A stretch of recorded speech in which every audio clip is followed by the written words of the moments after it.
बिस्मिल्लाहिर्रहमानिर्रहीम, अस्सलाम वालेकुम। Welcome to another episode of economy of Pakistan.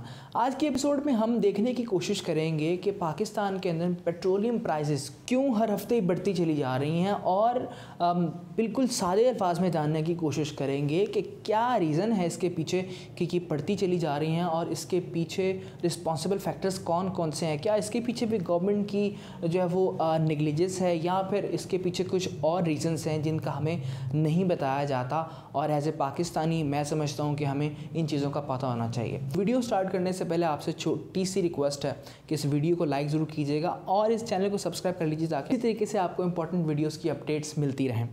सबसे पहले बात कर लेते हैं पेट्रोलियम प्राइसेस के बारे में, जो कि तकरीबन हर हफ्ते ही बढ़ती चली जा रही हैं और 2022 के स्टार्ट के अंदर 4 रुपये इजाफे के साथ पेट्रोल की कीमत बढ़ाकर जो है वो गवर्नमेंट ने आवाम को एक गिफ्ट दिया और इस पर बहुत ज़्यादा रिएक्शन भी देखने में सामने आया। लेकिन स्पेशली इसमें ये चीज़ हमें ऑब्ज़र्व करनी चाहिए कि क्या फैक्टर्स हैं जिनकी वजह से हमें कॉन्टीन्यूस इंक्रीज़ देखने में सामने आ रहा है पेट्रोलियम प्राइसेस के अंदर।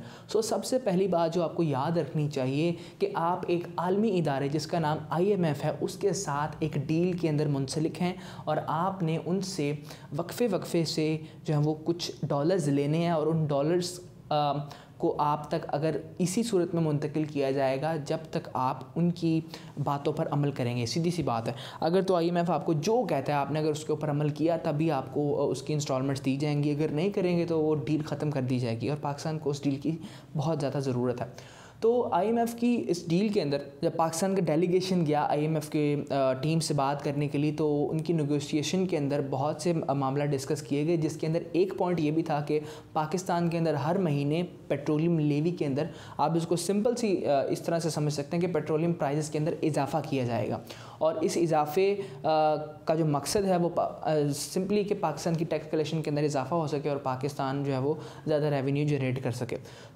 इस बात को जब आपने एक्सेप्ट कर लिया तो आप जो है वो IMF के पाबंद हो चुके हैं कि हर महीने आपको इन मसनूआत में इजाफा देखने को मिलेगा, जिसको आप कभी भी नहीं रोक सकते, क्योंकि अगर आप इसको नहीं मानेंगे तो आपकी जो डील है वो उसके साथ IMF के साथ ख़तरे में पड़ सकती है।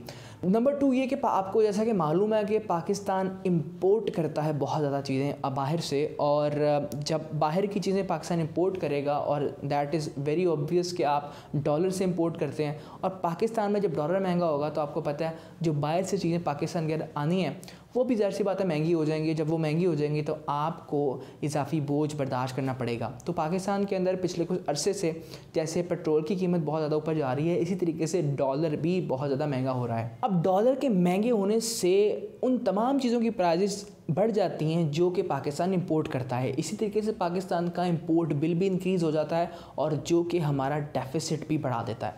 अब इस चीज़ को कम करने के लिए सबसे इम्पॉर्टेंट चीज़ ये है कि डॉलर की प्राइस को मेंटेन किया जाए। बकौल गवर्नमेंट के वो बहुत ज़्यादा मेहनत कर रहे हैं इसको स्टेबल करने की, लेकिन अभी भी उनके जो है वो कोशिशों के बावजूद डॉलर जो है वो अपनी पोजीशन मेंटेन नहीं कर सका। तीसरा इंपॉर्टेंट पॉइंट ये है दोस्तों कि जब इंटरनेशनल मार्केट के अंदर ही प्राइस जो है वो ऊपर चली जाएं तो आप तभी मजबूर हो जाते हैं उन महंगी चीज़ों को ख़रीदने के लिए। जैसे मिसाल के तौर पे पेट्रोलियम मसनूआत की कीमतों के अंदर इंटरनेशनल मार्केट के अंदर भी इजाफा हो चुका है। अगर आपको बड़े बड़े नाम बताऊं, WTI एक अमेरिकन क्रूड ऑयल है, ब्रेंट ऑयल एक बरतानवी क्रूड ऑयल है, उसके अलावा अरब लाइट्स, ये सारे के सारे जितने भी बड़े बड़े क्रूड ऑयल्स की कंपनीज़ हैं या जितने भी बड़े बड़े नाम हैं, इनकी प्राइस पिछले 7 साल की बुलंद तरीन सतह पर पहुँच चुकी हैं।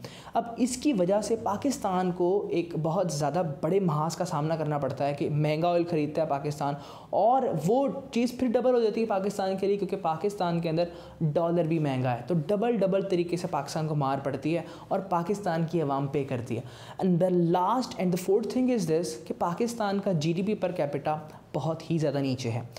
इंडिया और बांग्लादेश से अगर कंपेयर किया जाए तो पाकिस्तान का GDP पर कैपिटा इन दोनों से नीचे है और पाकिस्तान का GDP पर कैपिटा इस वक्त आदाद-ओ-शुमार के मुताबिक $1666 पर ईयर है। तो इस हिसाब से भी पाकिस्तान की जो आवाम है उसकी क़ुव्वत ख़रीद कम हो जाती है। इस किस्म की महंगी चीज़ें उनके सामने आएंगी और उनको ख़रीदनी पड़ेंगी तो उनके लिए मुश्किलात में इजाफा हो जाता है। इसी वजह से आपको पेट्रोल जो है वो महंगा मिल रहा है और ये बेसिकली 4 फैक्टर्स जो है मैंने आपको बताए हैं। सबसे पहला ये कि इंटरनेशनल मार्केट के अंदर पेट्रोल की प्राइस बढ़ चुकी है। दूसरा ये कि आपका डॉलर जो है वो अंडर कंट्रोल नहीं है।